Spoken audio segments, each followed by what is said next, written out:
wabarakatuh. Anak-anak gimana? Mudah-mudahan kalian selalu sehat ya. Ibu akan menjelaskan tentang gerak suatu benda.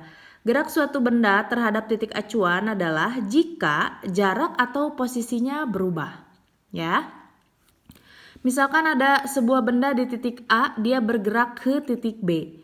Ada jarak yang ditempuh, misalkan di sini 5 km dan juga posisinya berubah asalnya dari A ke B. Misalkan dari titik B ke C bergerak, ada jarak yang ditempuh juga ini dan juga posisinya berubah dari B ke C gitu ya. Yang selanjutnya, gerak itu bersifat relatif ditentukan oleh keadaan si pengamat terhadap benda. Misalkan kita sedang berdiri ini di pinggir jalan, ada mobil melintas, maka kita katakan mobil tersebut bergerak. Ya, tetapi pada saat kita di mobil terus kita melihat pohon, kita melihat seolah-olah si pohon itu bergerak. Apakah betul pohon itu bergerak? Tidak. Jadi gerak itu bersifat relatif. Nah, Ibu akan jelaskan gerak menurut jenisnya. Ada gerak nyata, itu adalah gerak yang sesungguhnya. Misalkan kita melihat kuda berlari, atau kita berlari, atau misalkan ada kucing berjalan, itu adalah gerak yang sesungguhnya. Kalau gerak semu adalah pada saat kita melihat matahari, kita melihat seolah-olah si matahari itu bergerak, padahal tidak. Justru bumi yang mengelilingi matahari. Itu adalah yang dikatakan gerak semu. Lalu selanjutnya ada gerak lurus, contohnya misalkan kereta yang berjalan di relnya. Atau gerak melingkar, itu adalah contohnya gerak jarum jam. Dia kan terus melingkar dan si lintasannya itu berbentuk lingkaran. Sedangkan kalau gerak parabola itu contohnya kita melempar sebuah batu atau kita melempar bola gitu ya. Selanjutnya ada kelajuan dan juga kecepatan. Kelajuan adalah jarak yang ditempuh per satuan waktu tanpa arah gerak. Tapi kalau kecepatan dia beserta arah gerak. Ya, jadi bedanya hanya itu saja, untuk rumus dan lainnya sama. Di sini kelajuan itu disebut dengan skalar, sedangkan kecepatan itu adalah vektor karena dia memiliki arah, karena di sini dia beserta arah gerak. Untuk kelajuan contohnya mobil berjalan lurus sejauh 5 km contohnya. Kalau kecepatan dia ada arahnya, mobil bergerak menuju ke barat 20 km gitu, oke?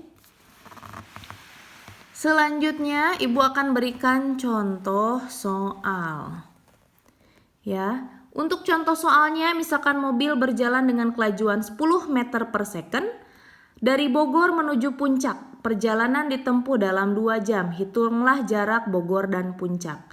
Untuk kecepatan atau kelajuan satuannya ada kilometer per jam. Jadi kalau kilometer ininya harus jam. Ada meter per second atau sekon itu adalah detik. Jadi sama saja ya untuk ini. Diketahui untuk soal yang pertama V-nya adalah 10 meter kelajuan. Ya, dimana di sini ada sebuah rumus. Nah gini deh, S sama dengan jarak, V sama dengan kelajuan atau kecepatan, T adalah waktu. Jarak ini satuannya meter, salah. Atau kilometer. Kalau V-nya itu adalah meter per second. Jadi kalau ininya meter, ya ininya kelajuannya meter per second. Kalau satuan jaraknya kilometer, maka ini satuannya kilometer per jam. Kalau ininya meter per second, maka waktunya dalam second atau detik. Kalau kilometer per jam, ini satuannya dalam jam. Diketahui di sini V-nya adalah 10 meter per second, T-nya adalah 2 jam. Karena di sini meter per second, maka jam ini harus diubah ke dalam bentuk detik. 1 jam berapa menit? 60. 1 menit berapa detik? 60. Maka kalikan 60 kali 60. Jadi 7.200 detik. Maka saat ditanyakan S sama dengan V dikali T. Ini ya rumusnya. Kalau V itu S per T, kalau T S per V. Maka di sini 10 kali 7.200, 72.000. Atau kalau diubah menjadi 72 km. Selanjutnya, seorang anak berlari dengan kecepatan 50 meter per second berarti V-nya 50. Jika jarak yang ditempuh anak tersebut 500 meter, berarti dia S itu adalah jarak 500 meter. Hitunglah waktu T yang dibutuhkan. T sama dengan S per V. S-nya adalah 500. Ini sudah sama ya, meter dan juga meter per second, tidak perlu ada yang diubah. Terus juga V-nya adalah 50. Kalau ditanyakan T itu adalah dibagi S per V, berarti 500 per 50 sama dengan 10 second atau 10 detik.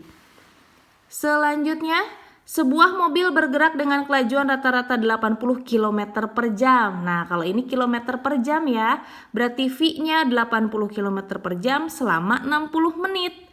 T-nya 60 menit, ditanyakan jarak.